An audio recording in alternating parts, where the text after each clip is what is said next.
یہ مظفر نگر کے تباہ حال دیہات ہیں جہاں فرقہ پرستی کی آگ نے اچانک کئی ہنستے کھیلتے خاندانوں کو بربادی اور دربدری کی کھائی میں دھکیل دیا۔ چند دنوں کے اندر عورتیں بیوہ اور بچے یتیم ہو گئے، گھر تباہ ہو گئے اور تقریباً کروڑوں روپیوں کے کاروبار خاکستر ہو گئے۔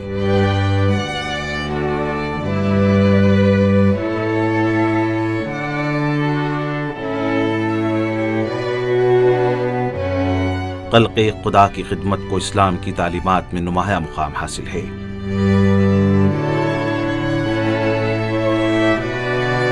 غریب، مجبور اور ضرورت مند انسان اسلام کے نزدیک ہمارے مال میں اپنا حق رکھتے ہیں۔ ان کی خدمت اللہ کے قرب کا اہم ذریعہ ہے اور ان کے مسائل کا حل ہماری اجتماعی ذمہ داری ہے۔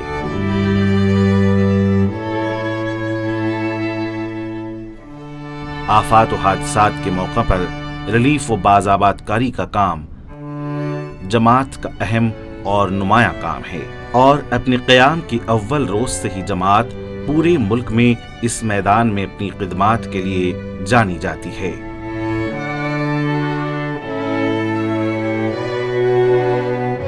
اندازہ یہ ہے کہ جماعت نے اب تک اس محاذ پر 10 ارب روپیوں سے زیادہ صرف کیے ہیں اور تقریباً 20 کروڑ مصیبت زدوں کو مستفید کیا ہے۔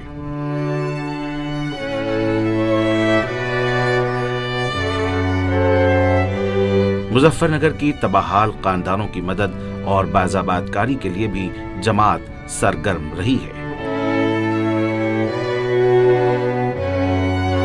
فسادات کے فوری بعد شمالی ہند کی سخت سردی میں کھلے آسمان کے نیچے زندگی گزار رہے تباہ حال لوگوں کے لیے گرم کپڑوں کا انتظام ایک بڑا مسئلہ تھا۔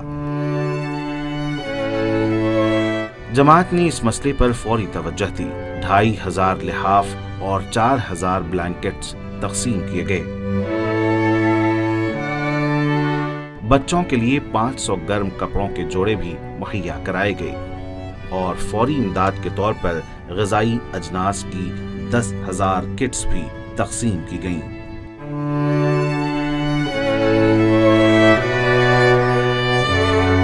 جماعت کے ان کاموں کی خصوصیت یہ ہوتی ہے کہ وقتی طور پر بے ہنگم طریقے سے امدادی رقومات یا اجناس کی تقسیم پر اکتفا نہیں کیا جاتا، بلکہ منصوبہ بند طریقے سے ضروریات کا جائزہ لے کر متاثرین کی مستقل بازآباد کاری اصل ہدف ہوتا ہے۔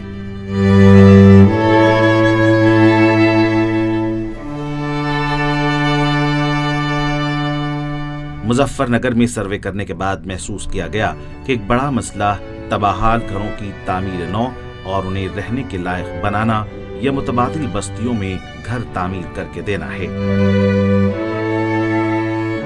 فسادات کی فوری بعد 1000 کی تعداد میں عارضی خیمے نصب کر دیے گئے تھے اور ابھی تک 88 نئے گھر تعمیر کرائے گئے۔ مزید 41 گھروں کی تعمیر جاری ہے۔ اس کالونی میں 2 مساجد، 1 مکتب، 1 پرائمری اسکول اور 1 کمیونٹی سینٹر بھی تعمیر کیا گیا ہے۔ حال ہی میں اس کالونی کا محترم امیر جماعت کے ہاتھوں افتتاح بھی عمل میں آیا۔ سرکار کے مکانات تیار ہو چکے ہیں، ان کی چابیاں متعلقہ اشخاص کے حوالے کی جائیں گی۔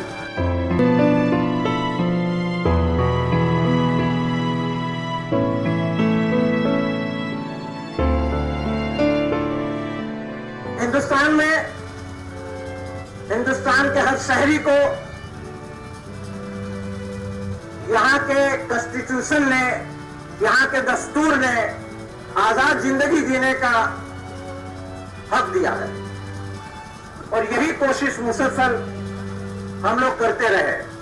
یہاں بھی کامیاب ہوئے اور لوگ اپنے گھروں پر واپس گئے، لیکن ہم نے دیکھا کہ کچھ وہ دیہات ہیں کہ جہاں پر ان کا واپس جانا مشکل بھی ہے اور فائدے مند بھی نہیں ہے. اس کے بعد ہم نے سوچا کہ ہماری جو کچھ بھی استطاعت ہے اس کے مطابق ہمیں کچھ کرنا چاہیے، اور اس کے ہی پیش نظر یہ کالونی یہاں پر تعمیر کی گئی. الشفا ہاسپٹل کی جانب سے متاثرین کے لیے 25 روز تک میڈیکل کیمپ قائم کیا گیا، جس سے 25,000 مریضوں نے استفادہ کیا. جموں کشمیر میں سیلاب کے بعد آئی تباہی سے متاثر افراد کی ریلیف اور بازآباد کاری کا بھی ایک بڑا منصوبہ جماعت کے تحت تکمیل پا رہا ہے.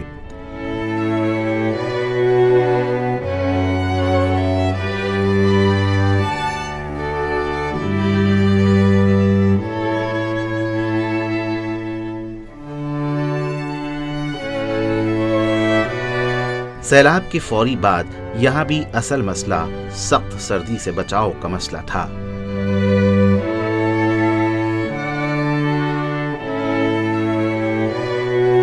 پانچ 5,000 لحاف اور 5,000 گرم کپڑے تقسیم کیے گئے. اس موقع پر ہنگامی ریلیف پر تقریباً 1.5 کروڑ روپے خرچ کیے گئے. غذائی اجناس میں 4,000 ٹن چاول، 1,500 ٹن ترکاریاں اور 2,000 لیٹر پکانے کا تیل تقسیم کیا گیا. الشفا ہاسپٹل اور میڈیکل سروس سوسائٹی کے تحت 40 روز تک میڈیکل کیمپ چلایا گیا، جس سے 50,000 مریضوں نے استفادہ کیا. نئے گھروں کی تعمیر کا ایک بڑا منصوبہ جماعت نے ہاتھ میں لیا ہے اور پہلے مرحلے میں 100 گھروں کی تعمیر کا کام جاری ہے. زیر تکمیل منصوبوں میں 100 خاندانوں کے لیے روزگار کا انتظام، 100 کسانوں کو کاشت میں مدد وغیرہ بھی شامل ہیں. گزشتہ دنوں پیہم فرقہ وارانہ فسادات سے سب سے زیادہ متاثر آسام کی ریاست ہے.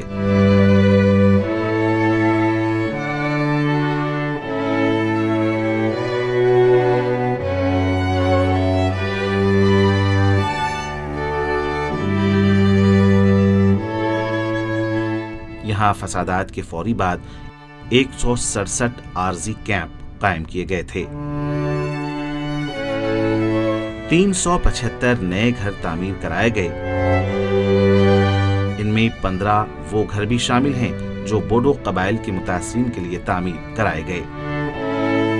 ان کے علاوہ 1100 گھروں کی مرمت کا کام بھی انجام دیا گیا. 23 مسجدوں کی تعمیر اور 30 مساجد کی مرمت کا کام بھی انجام دیا گیا. 40,000 بلینکٹس اور 42,000 جوڑے کپڑے تقسیم کرائے گئے. متاثرین کو روزگار فراہم کرنے کے مقصد سے 100 رکشہ بھی تقسیم کرائے گئے.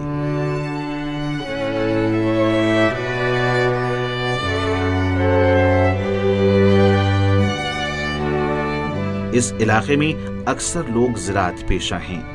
600 ایکڑ زمین پر زراعت کرا کے کسانوں کی مدد کی گئی.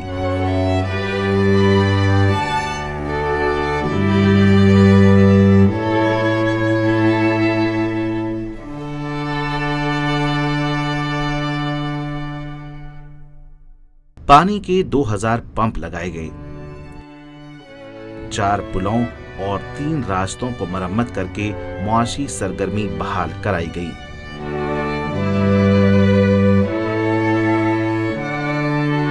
متاثر خاندانوں کے بچوں کو تعلیمی نقصان سے بچانے کے لیے 10,000 اسکول بیگ تقسیم کیے گئے.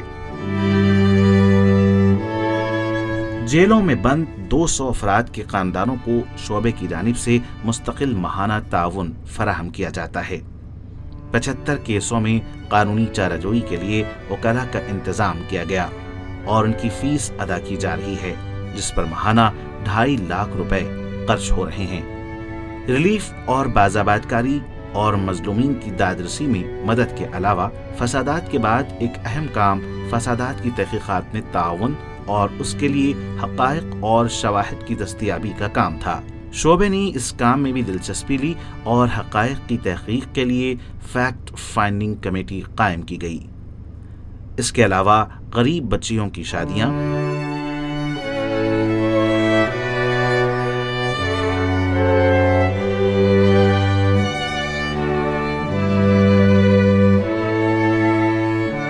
طلباء کی تعلیمی ضروریات کی تکمیل، گھریلو ساز و سامان اور برتن وغیرہ کی فراہمی، کوچنگ کلاسز کا قیام وغیرہ جیسے منصوبے بھی اس علاقے میں مکمل کیے گئے۔ شعبہ خدمت خلق کے دیگر کاموں میں مرکز کی جانب سے خدمت خلق کے ذمہ داروں کا ایک جائزہ ورکشاپ مرکز جماعت میں منعقد کیا گیا، جس میں مرکز کے اہم ذمہ داروں نے رہنمائی کی اور سرکاری اسکیموں سے متعلق معلومات جمع کر کے حلقوں کو روانہ کی گئیں اور ان کی رہنمائی کی گئی۔ اس طرح جماعت اسلامی ہند کا شعبہ خدمت خلق صرف امداد کی تقسیم کا کام نہیں کر رہا ہے، بلکہ مجبوروں اور ضرورت مندوں کی حقیقی ضرورتوں کی تکمیل اور انہیں اپنے پیروں پر کھڑا کرنے کی کوشش کر رہا ہے، اور اہل ثروت کے تعاون سے سماج کے محروم اور پسماندہ طبقات کی محرومی اور مجبوری کو ختم کرنے کی مبارک جدوجہد میں مصروف ہے۔